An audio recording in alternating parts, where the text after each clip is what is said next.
and J-Raff show, bringing you the latest news and commentary on baseball. The 0-2 pitch, swing and a miss, struck him out! The Philadelphia Phillies are 2008 World Champions of Baseball! Hockey. Ladies and gentlemen, the Flyers are going to win the Stanley Cup! The Flyers win the Stanley Cup! College football. The Big Ten championship lies on a measurement. Did he get it? No! He didn't get it! Penn State holds! They brought back the fun, they brought back the excitement, and now they've brought back a Big Ten championship. The Penn State Nittany Lions are Big Ten champions. And the NFL. 9 seconds left. Eagles by 8. Brady lines them up. He's back again. He steps up. He's hit. He stumbles. He is throwing it deep for the end zone, and it is batted around and incomplete. And the game is over. The game is over. The Philadelphia Eagles are Super Bowl champions. Eagles fans everywhere, this is for you. Let the celebration begin. Now, here are your hosts, Joe Mays and Justin Rappa.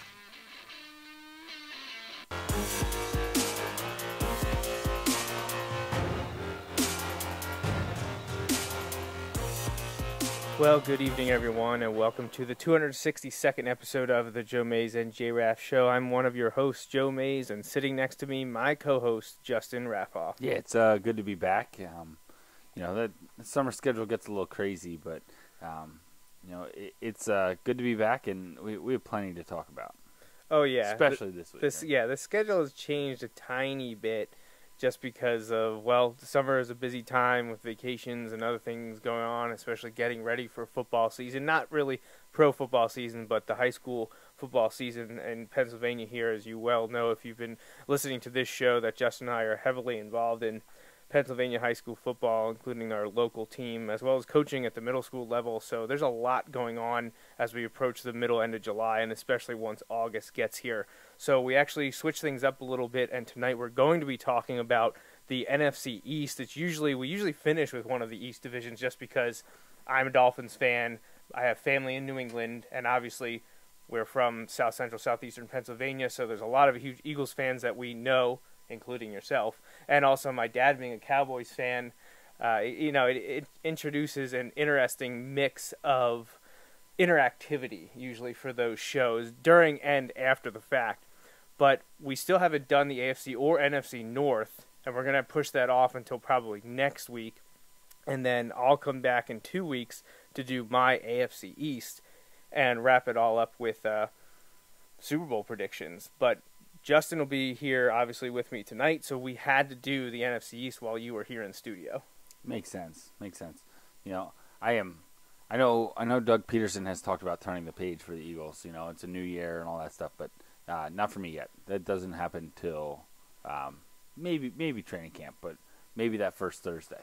Maybe we'll talk about it then. Yeah, but I mean, really, NFL season is actually right around the corner, because I think a week from now teams will have started or will be starting. Rookies started reporting this week or this weekend. This coming week or this weekend. For the couple teams that have those early, including like the Hall of Fame games. The Hall of Fame game. I think also, some of the rookies had the report. Teams that change head coaches and new coaching staffs also get extra days to practice, to do training camp and whatnot. So if they haven't started or reported already, you will hear that a lot this week. And by this time next week, almost every team will have reported or will be reporting within a few days. So, it really is. The pro football season is coming up really quickly, and I know everyone is super excited about that, because this show revolves around pro football, let's be honest. And when the Eagles won the Super Bowl just a few months ago, it was the best professional sports day ever? Just over 5 months ago now. When we posted the video that I took of you, me, your dad reacting to them beating the Patriots, that was our most viewed video we've ever done in our 7+ years of doing this show. So naturally, we have to make sure we get Justin's take on the NFC East and his Eagles in 2018. But we are going to go in alphabetical order, which means we get to start with America's team. Yeah. So America's like mediocre team. We got it. We got it. Yeah, so we're not going to buck the trend now. We've been doing alphabetical based on city or region for everything we've discussed thus far, so we're going to continue that now. And obviously with the NFC East, that means we're going to start with the Dallas Cowboys. And I know a lot of people probably forget, especially those in Philadelphia, are ones that view everything through the green glasses. But the Cowboys matched the Eagles' win total just 2 years ago. And despite some issues in 2017, I'm not sure Dallas is really one that you can overlook for 2018. Oh my gosh, no. And just I like to give them a hard time every week, every single week. But I mean, just a season removed from 13 wins, and honestly, and we talked about this, and you like to joke about it. They should have been 14-2 that year. Yeah, like they should have been 14-2, and they should have been better than they were this past year. Right. There are a lot of outside circumstances, some of which is beyond the Cowboys' control as a team. Mm-hmm. But then part of me says, like, is it? Because, like, it's always something, right? Like, now, the players which it revolved around last year, it was a bigger deal than most years, right? But it's always something, right? At least the last couple years, it's always been someone, whether it's defensive ends or whether other D linemen or your star running back, like it's always something. So like I don't really feel bad for him in that instance. At the same time, there were a lot of distractions for the Cowboys last year, and I think that played a role.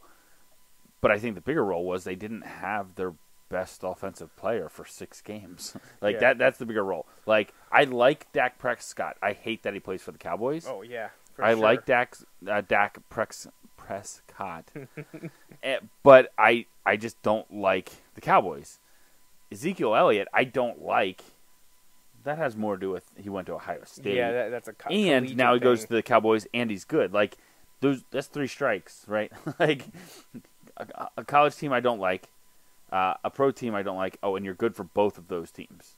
All right, 3 strikes. Yeah, so you have that against you. But looking forward to this year, I think, don't get me wrong, there's pressure on the Eagles, obviously, right? And I'm not going to skirt around that.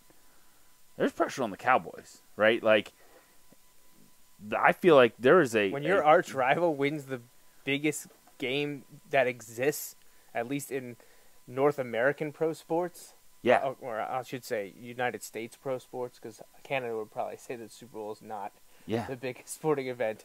Well, so, and the guys you're drafting weren't born the last time your team won one, right? So, like, I'm just saying, like, Jerry Jones has the itch now. Yeah, he had a bad year. Right. He had a terrible year.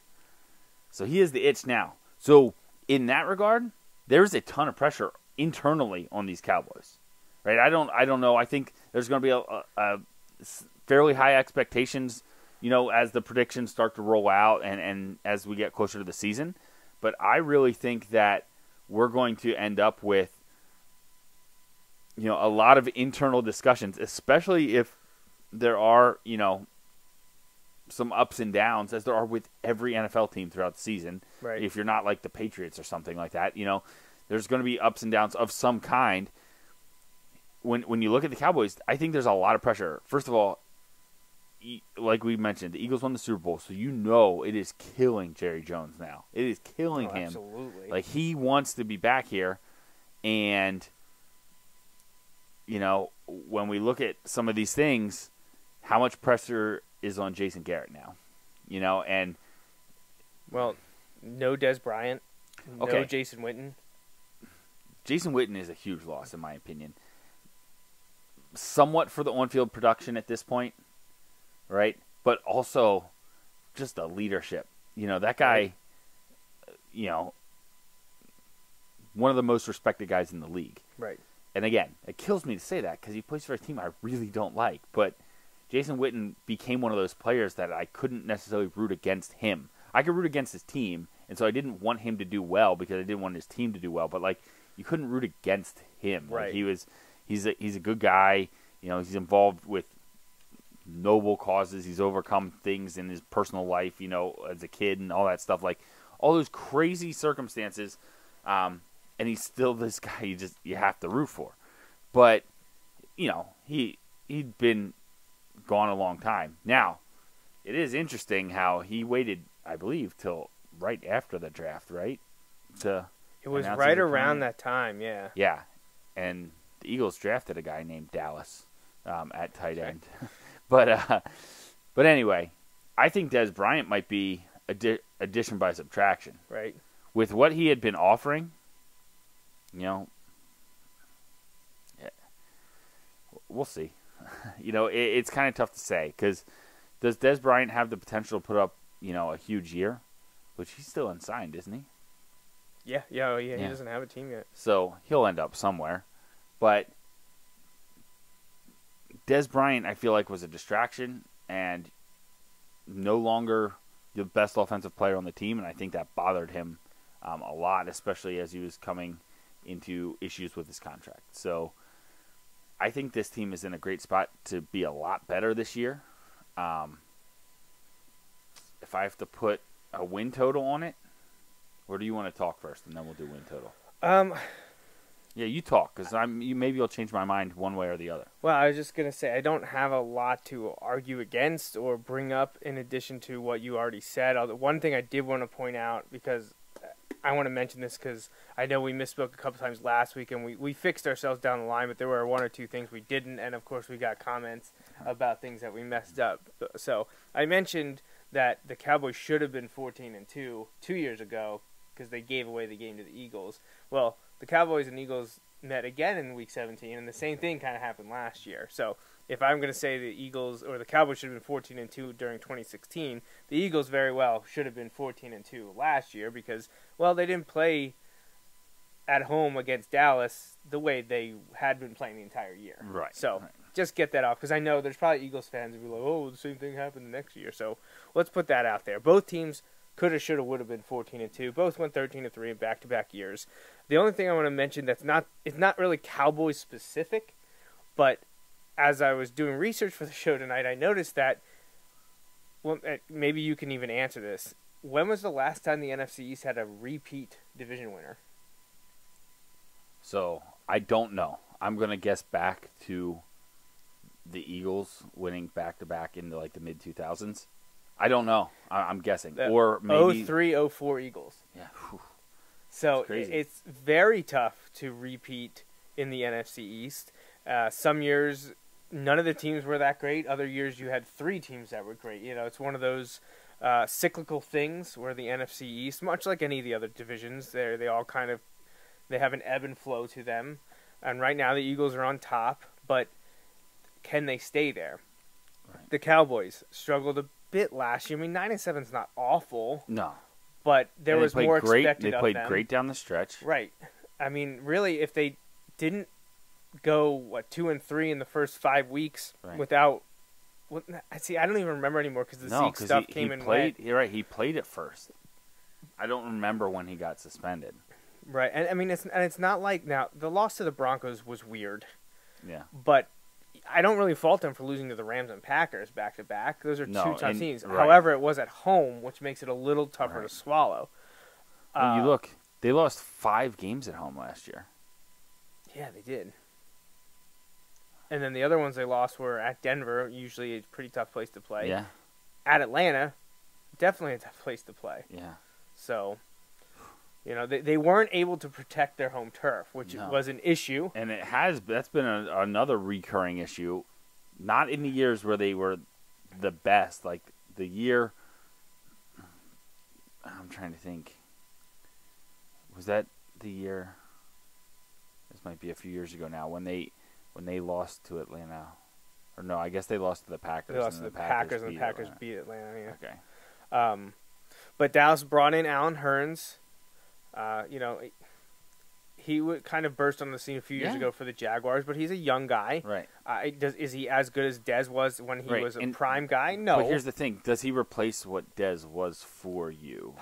Possibly. Right. Like we don't know. That's the thing, because it's hard to say. Like, okay, tell me how good was Dez last year? Like, and just you're like, okay, like he's a solid receiver, kind of. Mm-hmm. And honestly, when you break it down by the numbers, I don't think he would even match up to solid. You know, so bringing in a guy like Allen Hurns, I think could be big. Then at least the big name splashy acquisition was Tavon Austin, who we talked about when we talked about the Rams months ago now. So that's two nice offensive acquisitions for them. I think Dak has a better year this year. They still have a great offensive line. Yeah.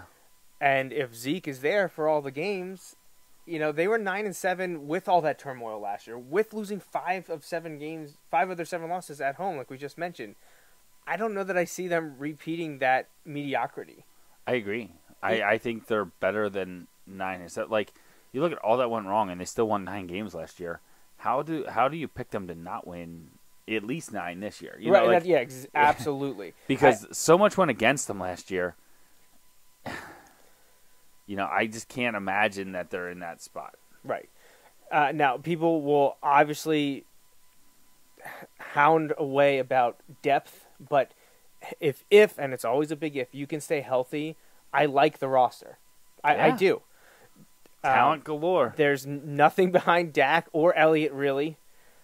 And I think you've adequately replaced Dez Bryant with Tavon Austin and Allen Hurns. I don't see any issue there. And you lose the story that is Dez Bryant, which again, addition by subtraction. Yeah. So I think anything that you may not replace, like skill wise, and maybe skill / potential with Dez, right? So I still think he has it in him. We just haven't seen it. You replace the skill / potential with Allen Hurns and Tavon Austin, and if there is a little bit of a gap left that would maybe be advantage Dez, I think is made up by the lack of drama with Tavon Austin and Allen Hurns. Now their biggest downfall has been their secondary hasn't lived up to the hype, or not even so much hype, but what they've needed them to be. Right. They moved on from a few people, including Orlando Scandrick. And Dan Bailey had a down year last year. Dan Bailey was not the kicker that they had seen for a number of years. I thought Dan Bailey was going to lose his job last year. Yeah. And if he's not a legend in terms of his ability, he probably does. Because he missed a bunch of big kicks. And, for our Penn State-focused minds, we hope Sean Lee can stay healthy and be the leader there. Yes. And being flanked by Jalen Smith, who's now in his second year healthy, I think will be a boost for the linebacking core. But if they can find a combination in the secondary that works and can cover the spread offenses, I think Dallas is better than they were last year. And you said 9-7. Well, we said they were 9-7 last year. Probably should have been better than that. Of course, the gimme at the end of the year with the Eagles. But so they were at worst 8-8, 9-7, 500 just above. I'm better. I'll wrap it up here and throw it back to you. I think they're 10-6, and you don't have to tell me where they think they are yet. You tell me the numbers. You tell me your numbers, because I'm trying to still figuring out where I want to put them. Part of me thinks, oh man, 10-6. I just convinced myself in talking to you that how can this team only get to 9 wins, right? Like, and yet I'm like, so I'll give them one more. Part of me is like, how do I just give them one more win, right? So, basically, I'm stuck between 10 and 11 wins. Like, that's kind of where I'm stuck. See, to me, I'm still waffling on where I want to put them. If I was going to say they were going to go 11-5, to me, that's first place. Yeah, so I know. And I'm not sure I'm ready to say that they're the best team. So I'm going to say 10-6. Yeah, I'll say 10-6. I'll say 10-6 as well. I think that they have all the potential in the world to be. They have the potential to be the best team in the NFC. Yeah. They have the potential to be the best team in the NFC. Their offensive But line. we've seen it for how many years that they've had the potential to be the best team in the NFC. A discussion, you don't have to answer this right now, but I think it's a really, really intriguing question for the NFC East. Who's the best? Like, just things to think about. Again, you don't have to answer. You can if you want to. Where does Dak rank if you're ranking the quarterbacks of the NFC East? Where does Ezekiel Elliott rank? Now, it's a little unfair because Saquon hasn't played a game, Yeah, but true. And things to think about as we go through the season. Is Zeke the best running back in the NFC East? Obviously by what he's produced, he is, right? But, who's, the coaching situation? What's the best coaching situation in the NFC East? Like, just things in a division where I feel like it's going to be really close. I feel like some of those things might be good for a game. Maybe not each individually, but a game over the course of the season. Having the best quarterback in the division or having a better than, having one of the top two quarterbacks might get you a game. Or maybe I'm flipping it around. Maybe you win a game or two, and that makes the quarterbacks better. I don't know. I've been too repetitive of what's happened in 2017 that I feel like I need to go a different direction here. And I can't blame you if you do it, man. I feel like I'm gonna change it. I'll say 11-5 in first. Okay. I can't argue against it. We'll this get team, to the Eagles, and I'll say why. This team should be darn good. They won 9 games last year. That team with all Zeke that going in and on, out of the lineup, right, and all the other stuff surrounding that always surrounds ownership. I agree. And you had down years from players that. Is it decline or was it a fluke? And right. I'm gonna now it's my narrative to say it was a fluke. So I'm gonna go with that. I kind of put it, I think Dak is good. I think Ezekiel Elliott's going to be really good. I'm not as convinced about the wide receiver position, and it's not necessarily the guys that they brought in. It's just okay. So you have Allen Hurns and Tavon Austin. In my opinion, Tavon Austin is Cole Beasley. Right, faster, but I don't see it, and that, I might be wrong on that, but I don't, I feel like Tavon Austin's the original Tyreek Hill. Yeah, you can say that. Cole Beasley is more of the slot guy. Yeah, and then they have Terrence Williams, and then who else? Terrence Williams is there. Allen Hurns. No, Allen Hurns. I forgot about Hurns. So you have some guys, but I'm just I feel like the best guys they have there might be a number 2. And we've talked right, and I just don't know that that's gonna help Zeke and Dak a ton, especially when you take Jason Witten out of the. I don't know. Yeah, it could I don't know. I just look at that line. I look at the talent. I agree. Prescott The line and Elliott, is there. The chemistry they had 2 years ago, even with the loss of Bryant and Witten, I think there's enough there on offense they can put up numbers that as long as the defense is respectable, which I like their defensive line, and if Sean Lee stays healthy, 2 out of the 3 linebacker spots I think are very strong. I love Sean Lee. You can't bank on him playing even 13 games. No. You can't. I love Sean Lee. He is my favorite Dallas Cowboy, and I hate the Cowboys.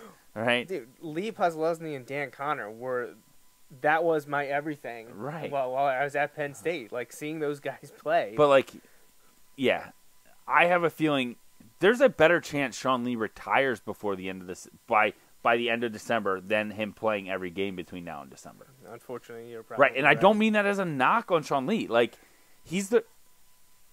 You see what happens to their defense when he's out, and he's not the most physically gifted player on that defense. Far from it at this point in his career. Yeah. But he's the best player on that defense. Best football player on that defense. I think I'm putting him at 10-6 because, 1, I'm a homer. 2, I think the offense is going to be good. I think they're going to score. I think the defense is going to have issues. I just don't think they're far and away the best team. And I think I'm really banking on Jerry Jones can't get out of his own way. And the drama costing him a game or 2. And that's wishful thinking, but I'm going 10-6. 11-5 in first. Where do you have him first? I'm going to put them in second. Second. All right, second. It wouldn't surprise. Like I just want to be on the record though. Talent-wise, roster, I agree. They could be the best team in the NFC. I just how long have we seen it? And we do this, Oh, yeah. we do it a lot with the other way. You know, when we talk about the Patriots, we've talked about the Packers for a long time like that in the NFC North. I don't know that it'll be that way anymore, but like until I've seen different, you know, like I want to see this. I kind of feel that way about the Cowboys. Like until I see different, I'm gonna say I think there's still gonna be some issues that kind of hold them back a little bit because I want there to be issues that hold them back a little bit. But the reason I think 11-5 is doable, it has to come down to their schedule. Yeah. Now they're at the Panthers to start the season, and I'm high on the Panthers. You know, so to me that should be a push. Giants, I feel like should be a win. At the Seahawks, at this point, honestly, I'll say push, but I think that maybe should be a win with the way Seattle's going. Detroit should be a win. Right. Houston, because I like Houston, I'll say push, but I still would favor Dallas in that one. Jaguars, they get them at home. Interesting game, probably a push. We're high on them. At Washington, I think should be a win. Tennessee, I think should be a win. At Philly, I say push. At Atlanta, push. Washington, win. Saints, I think win. Right. Like because we're not high on the Saints. Eagles, push. At Colts, win. Tampa Bay, win. Giants, win. How many of those are guaranteed losses? I feel like they do have a favorable last 3 games. Oh, yeah. You know, so you don't want to go to the Giants, but the Colts, who we both think are going to be bad. Buccaneers, who what we if they're both think 9-4 with those 3 games left? As an Eagles fan, are you happy those are the 3 teams they finish with? No, not at all. I mean, I can see something in the Giants as thinking like, you know, the Giants, you know, hopefully you'll be having something to play for, if not anything other than let's beat the Cowboys, you know, because that's a bit of a rivalry there, you know. But, you know, yeah, I definitely doable. 11-5 is definitely doable for them. I just think, you know, I think they're going to be. I think some inconsistency is going to strike. Hey, and I hope it does. I hope it does. I do this as much for the drama of picking Cowboys over Eagles, but also I need to have new teams in the playoffs. Like, right? I get that. I get that. Well, I think they're going to make the playoffs. Well, I think they're going to make it. And the thing is, like, not to spoil our own show, but I'm picking the Eagles second. So right. So, and I honestly thought about it. I thought about putting them first and the Eagles second, and then the Eagles later when we get to that, like later down the road, taking the Eagles further in the playoffs. You know, like one of those deals. But we'll see. Yeah. Well, we just spent half an hour on Dallas, so we probably should move on here. Okay. Let's quick run through the Giants. You know, last year they went 3-13. They fired Ben McAdoo early in the season. No, not early in the season. Late in the season. Should have fired him early earlier. In the season. And then a former coordinator and NFL head coach Steve Bagnuolo took over. Didn't do that much better. They fired their general manager. They brought in a guy who was with, I think, the Panthers before to run the operation. Yes. Well, it just wasn't a great all-around year for the Giants. It was a disaster. Yeah, 3-13. There's not really that much to say. Their biggest surprise was maybe beating the Chiefs in Week 11 in overtime. And that was about it. It was not a great year for Eli Manning. There was, injuries and issues with Odell Beckham, which kind of are still percolating now. Right. But they had an interesting off season. They brought in some relatively big names to compete, including Jonathan Stewart, Nate Solder from the Patriots to try to shore up that offensive line. Yeah. Which has just not been the best in front of Eli Manning. Of course, Eli is on the down end of his career. It's another tough one. Is Eli's bad play making the offensive line look worse? Right. Possibly. Or is the offensive line's worst play, like terrible play, making Eli look worse? probably somewhere in the middle. There's Right. probably instances of both. Yeah, but there was a huge addition to the Giants Right. in the offseason, at least on at Well, our level. I think pretty much everyone Yeah. agrees that getting Saquon Barkley at number 2 in the draft was a huge get, and he's in the perfect situation in New York City. And everyone expects a monster year for him. He's the runaway favorite to be Offensive Rookie of the Year. People are expecting at least 1,300 yards from scrimmage, not just rushing, yards from scrimmage.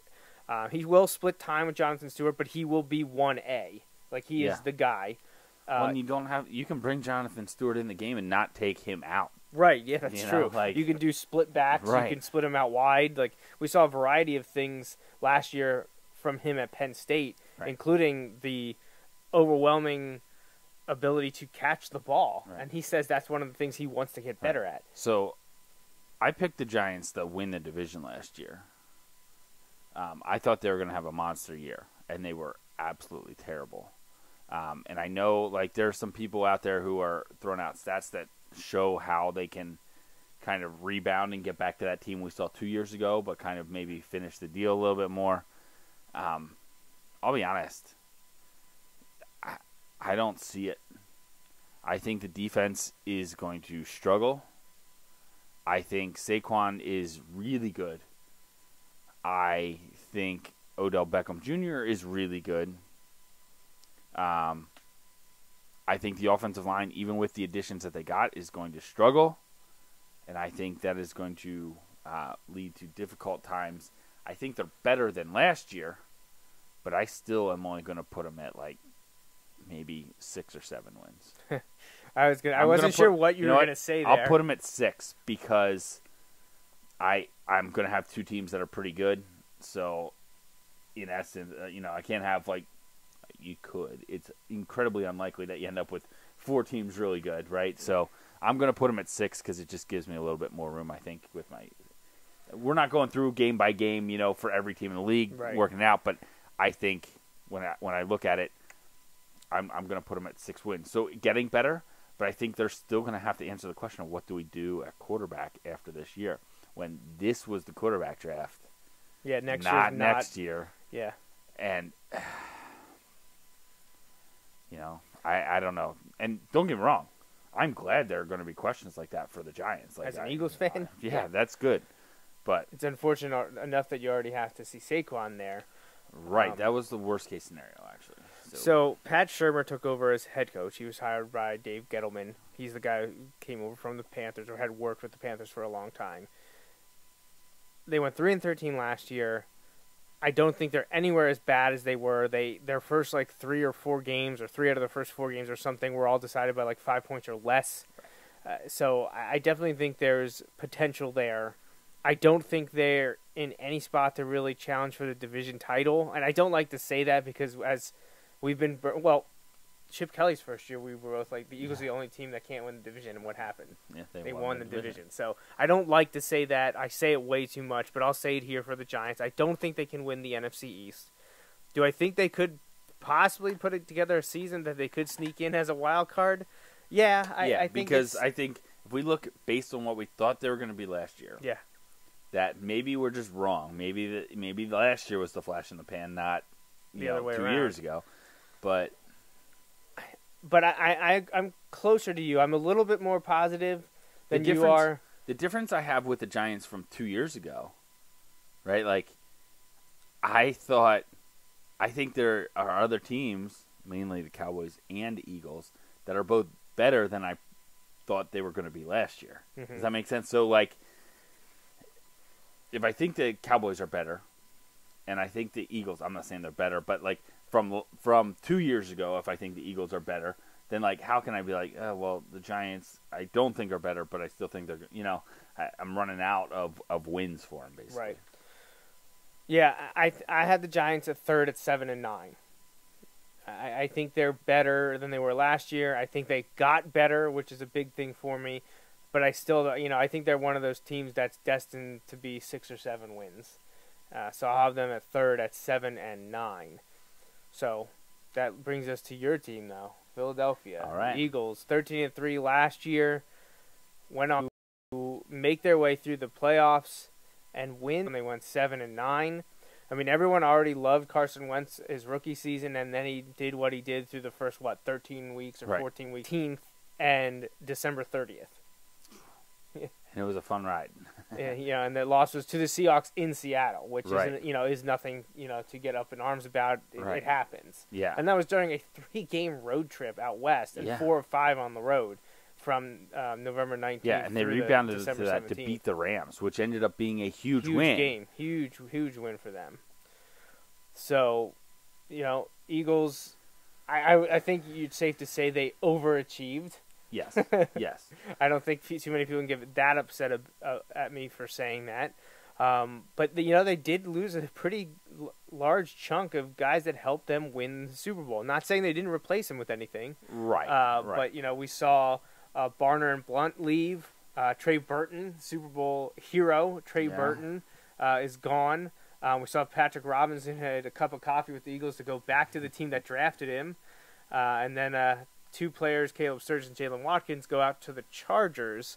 And obviously you still have the looming issue of what's going to happen with Carson Wentz. Is he going to be ready for week 1? Is he going to start on the PUP list? Is this Foles' team for 6+ games? I'm trying to look. Did they let go of Brent Selleck too? Yeah. This is right there. Oh, okay. He was released. This is, I guess, the free agent. All right. And then this is right. Yeah, and we know they got rid of Michael Kendricks as well. So and Vinny Curry. I always forget about Curry. So yeah, Selleck, Curry, and Kendricks also gone. Now they brought in Haloti Ngata and having him on that defensive line, even though he's obviously much older now. He's and not isn't the that guy, Ravens but can guy, he be a role player? And I think a big one is Chris Long re-signed. Pondered retirement, pondered moving on, pondered coming back, and chose to come back. Right. Yeah. Look, 13 wins is kind of crazy, right? I'd love for them to get to 13 wins. They had a lot go right. To get to 13 wins last year was insane, right? Not going to happen. And we talk about the schedule before. Schedule's tough. I'm going to put them. Well, I'll just say a couple things. It's going to be interesting to see how Wentz comes back. I saw an article just popped up this weekend because there are rumors that Wentz might be cleared to participate early in training camp. And if that's the case, they said they might do a last-minute trade of Nick Foles. Man. That's sketchy. That scares me. Right. Especially when you have the contract situation under control there. What are you going to get with that? You know what I mean? I don't really know. Unless there's some, unless there's a big piece sitting out there that you feel like you can go get. Here we go. I'm not saying they should do this, but just at the end, it'll make sense to you what I'm saying. They find a way to get the cap space to get Des Bryant for a year. They win another Super Bowl. Des Bryant wins the Super Bowl with the Eagles. Wow. Just to rub it in Jerry Jones' face. I don't necessarily even want that to be the scenario, but the end point of sticking it to Jerry Jones. Well, That's just my point there. But unless there's somebody sitting there, I don't want to trade Nick Foles. Nick Foles likes Philadelphia. He's comfortable in his role. He's handled the situation great. I think Carson Wentz has handled it great. Wentz is the guy moving forward. He has to be. Absolutely. No question about it. I think there is a slight fall off from last year between the schedule, between losing some guys. I think some of the young guys start to, step up as well. But, there's definitely still some questions. I think I'm going to put them at 11-5 and win the division. All right. So they got rid of Torrey Smith, but added Mike Wallace and Marcus Whedon. But Wallace is probably the bigger signing, although I could see him getting axed in the preseason if he doesn't contribute. He's a veteran, signed to a 1-year deal. You mentioned Selleck going, Curry going, Kendricks going. They also brought in Michael Bennett, but he's an interesting person off the field. So whether or not he will be suspended or with the team. I don't know what's going on with that there. So, but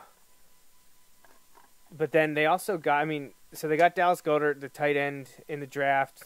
He kind of will be there to replace Trey Burton, Brent Selleck, although they did also bring in Richard Rodgers, who isn't that the guy that screwed up that onside kick or whatever for the Packers a few years ago? They were really mad at him about that. But their biggest draft get was probably Josh Sweat in the 4th round, the Florida State defensive end, who I believe had injury issues with the Seminoles, but was a highly touted prospect and was very highly thought of by draft experts when he was first playing college ball. So to get him in the 4th round, I think was a pretty big deal for the Eagles to shore up that defensive line. Not so much that they needed it, but just for the depth and the future. Right. So I don't think they're really going to lose much in terms of production this year with Curry gone. And who was Bo Allen. I was trying to think. I was like, I know they lost a defensive tackle. Who was it? But you bring in Nada and you draft Sweat. Okay. Right. You took care of it. And you hope, Derek Barnett, who played well last year. Did he recover the fumble in the Super Bowl? Yeah, he did, yes. So, you would hope that he's going to have a bigger role. So while there may be some depth issues because of the cap issues that were there, if guys step up, my voice is still cracking. I'm 33 years old. You're excited. That's why. I am. But, if guys step up and guys continue to develop, I don't think there's necessarily as huge of a drop-off as there necessarily you would expect there to be, right? So I think when you look at it, I think they have a little bit of a drop-off, but I don't think it's as big as, that's going to drop them, down to 9 wins or anything. No. If it flips with the Cowboys, I wouldn't be stunned, right? I could see the Eagles winning 3 fewer games next year, and the Cowboys winning, 2 more, not a ton more, but they were so much better than what the record was last year. I think you point out the reason probably why I favored Dallas just by a hair is because I think the Eagles play a slightly more difficult schedule. So that probably means they get, to me, 1 more loss. They play a lot of the same teams, but because Philly finished first, they have to play the Rams, and I don't think Dallas does. Man, we had to go to the Rams 2 years in a row. Yeah. And after being at Dallas the week before. So we played the Rams in the middle of a 3-week road trip last year. We play them on the back-to-back weeks this year. 3 of the last 4 games are on the road. Right. And you have a short week going into the game at Dallas. And you have to play Carolina, go to London to play Jacksonville, have a bye, and then host the Cowboys. And now some people will say, and then also play the Saints. Now we're not as high on the Saints. Yeah, but still at New Orleans, which we know is not. And you start the season against Atlanta. Now here's and the you thing: got Minnesota. It's tough. The Eagles got it. That first game could be huge because if they beat the Falcons at home, overcome the emotional, raise the banner, all that stuff. If they can overcome that. I think we saw they have Tampa week 2, who's going to be without Jameis Winston. I don't know if that's good or bad for the Eagles. Yeah. But hey, look, if you want to be competing this year, you got to beat Tampa, right? We agree on that, regardless of who the quarterback is. For sure. And then you look at, but could be a test of a secondary, a revamped secondary. Mm-hmm. You put, who's the backup there? Which one? In Tampa, sorry. Fitzpatrick. Fitzpatrick there, not great, but they have wide receivers galore down there. So, at Tampa in week 2 could be a test of the secondary, but you got to be able to win that game. But then they have the Colts, who we think are going to be bad. They have the Titans, who we don't think are going to be bad, but they're going to be good, right? Game. But that's another game where you win. So, basically, you would hope to be. If you're 3-1 after September, I'd say that's pretty good. Because I was going to say they need to be at worst 5-3 entering the bye week. At worst. Yeah, I would give you that. So, yeah. Because you need to beat Tampa Jacksonville's Bay. no joke, and you have to play them in London. Right, you need to beat Tampa Bay, Indy, Tennessee, and the Giants. You have to beat those teams. Right. My hope for the Jacksonville game, and this will sound ridiculous, but my hope for the Jacksonville game would be how the game can be like a spectacle that kind of takes on its own thing. That the experience that a lot of those guys just gained in February from the spectacle that is the Super Bowl will benefit them from going and treating it as like the business trip. Right. You know what I mean? I don't know. That could be wishful thinking. The Jaguars are good, but that could be a huge game. Yeah. And you look at it. That they have after the bye, they have 1, 2, 3, 4, 5 of their divisional games are after their bye. Are November 11th or later. The Giants in the first Yeah. half of the season. So So they have both Right. Dallas games, both Washington games. I think record-wise they take a step back. I don't think they're necessarily a worse team. No, I don't either. But 13-3 was pretty much. I know we mentioned how it could have been 14-2, but you also lost your MVP quarterback late in the season, so you easily could have lost some of those games down the stretch. Right. So I think Or it's any not, of the playoff games. yes, but it didn't happen. It didn't happen. So Well, they Yeah. overachieved. They were on Yeah. that part of the curve. yeah, Statistics say they'll probably come down a little bit. Right. But it doesn't mean that when the second season comes around that they won't be ready right, and are as good as any of the other have teams the experience and be ready to go. So All right, so you have Philly at 1. I have Yeah. Dallas at 1. I have Philly at 2. You have Dallas at 2. We both agreed, I think, Giants third, right? Or did you say third or fourth? yeah, you know what? I'm probably going to put them third. Okay, I had them at third at 7-9. You had them third at 6-10. So obviously we agreed that we believe the Redskins are the worst team in the NFC East for 2018. They went 7-9 last year. They got rid of their quarterback. Kirk Cousins is now in Minnesota, and they brought in Alex Smith. Now, this is an interesting thing for me because I am an Alex Smith fan, and I at times think Kirk Cousins is overrated. So it's tough for me to say that this team's going to be worse in 2018, but I just think the Eagles and Cowboys are better than them, and I think the Giants got better than the Redskins did, and I think just kind of like we just mentioned with the Eagles, how they might take a step back even if they aren't any worse, I think the same thing could happen to the Redskins. Whereas I think they're at worst a push, but I think other teams around them are better, that it's going to drop them to probably, I'll say, 5-11. Yeah, I'm going to go with 5-11 as well because I put the Giants at 6. Looking back on that, I'm like, man, maybe if I put the Giants at 7, I could have put the Redskins at 6. But it is what it is. Like you said, I think Alex Smith is fine. I don't really know. It's different than Kirk Cousins. I don't know that it's a step up. I don't know that it's a step down. I don't. Me personally, I don't look at this team and I'm like, oh, because of Alex Smith, I see them being able to do this now. Mm-hmm. But I don't look at them and say, oh, because they lost Kirk Cousins, I think they're going to drop off and not be able to do this. I think it's kind of a lateral move at quarterback. I feel like it was they're different quarterbacks. They are, but they are. They're So going to accomplish the same. Right, I think. right, yeah. So I think they're taking a different route, but I think they end up with the same level of results. I don't want to say production because the numbers won't be the same.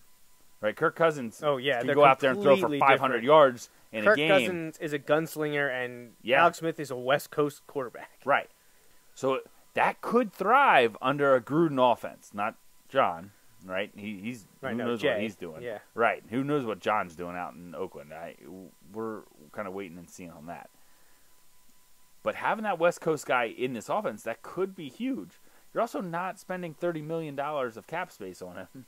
So it could be interesting. But I think that takes time. Like, that doesn't change in one off season. So I look at the other pieces and I look at this and I'm like, I'm kind of like you. Like, when I look at this roster, I'm like, do I think this roster is better than the Giants?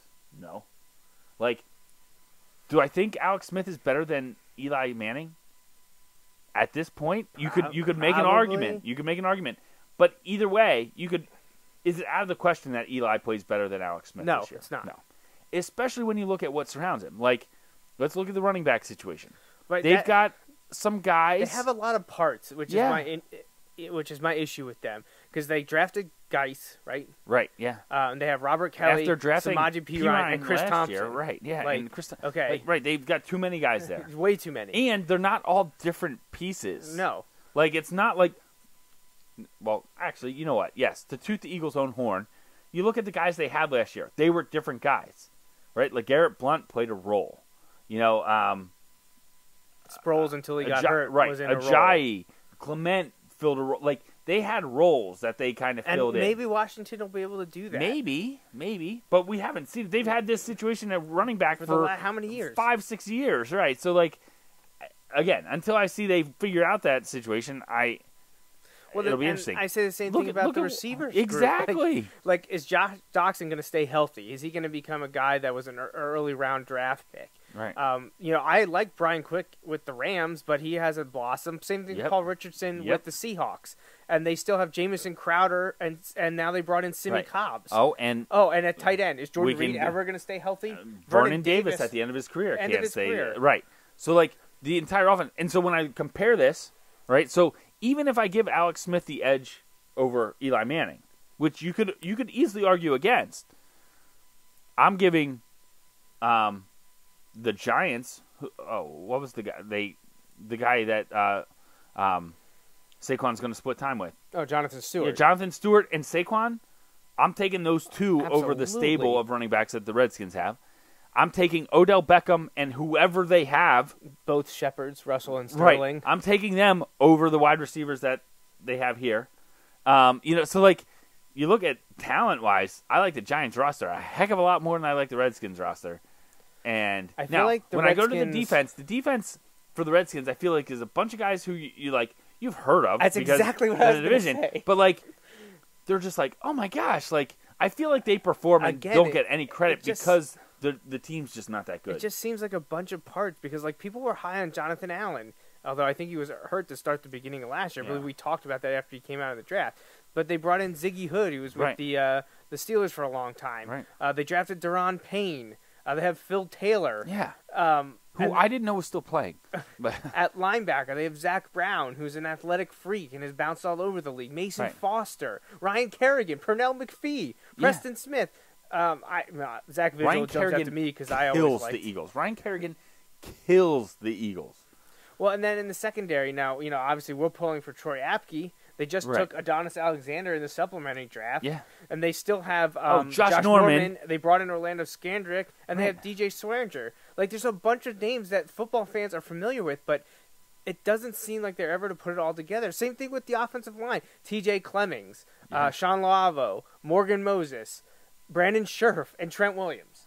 Like, it seems like they're just a group of veterans that everyone's heard the name of, whether they're a high draft pick or they had one or two. You know what it sounds like to me? And they can't put it all together. It sounds like to me there's an owner who likes to go out and get guys who he's heard of. Not that his scouts or that his front office thinks, oh, this would be the best way to build a good core nucleus that we can have for a set number of years where we can add the other pieces.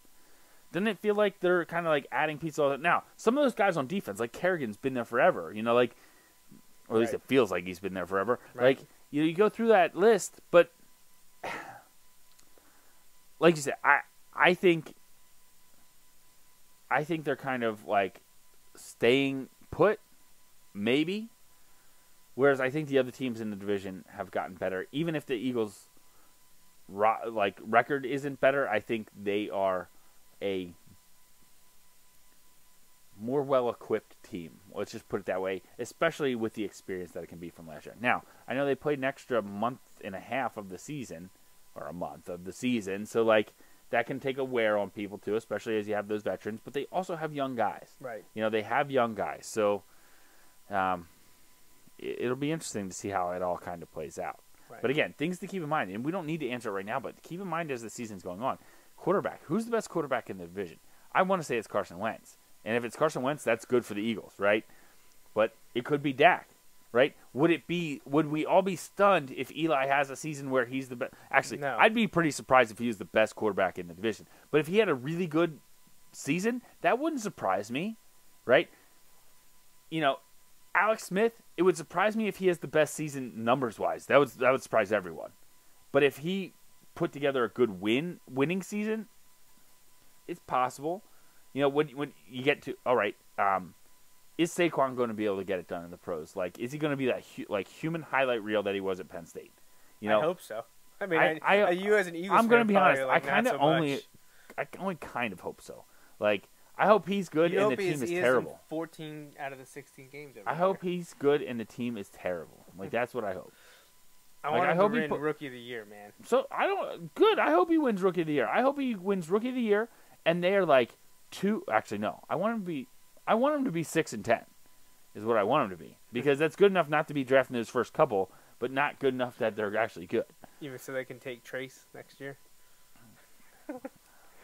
Man. I love Trace McSorley, but he's obviously not a first-round quarterback like Baker Mayfield. Right, exactly. Not at all. Not at all. Did Joe have anything to say about the Browns or LeBron? Oh my gosh. Nothing. So LeBron wasn't as bad. Yes, it hurts, but they're like, look, he came back, he won a championship in Cleveland. He's they're a like, god there. It doesn't matter. It was very different this time, right? The Browns. So I made the comment, hey guys, if the Eagles can get it done, the Browns can get it done. Maybe not this year, but at some point. I thought they were going to throw me in Lake Erie. Like that did not go over well. They were like, I can name 10 Eagles in the last 5 years that are better than anybody that's played for the Browns in my lifetime. Like they are so down on the organization. Yeah. And because of that, it's almost like they feel like Baker Mayfield's not going to be the guy because he got picked by the Browns. Right. Right. Like because the Browns picked him, right? He can't be the guy. Right. Like. We understand that. We're Philadelphia fans. We've had those moments, right? For sure. So, but yeah, it was a good weekend. Good. So just to quickly recap before we get out of here, I have the Cowboys at first. You have the Eagles at first. Yeah. I have the Eagles at second. You have the Cowboys in second. We both go Giants third, Redskins fourth. Good division again. I'm probably gonna say. Two teams I'm putting making 2 teams in the playoffs. The playoffs. Obviously, going to be Cowboys and Eagles. It'll be interesting to see how the entire NFC shakes out when we address that in a few weeks.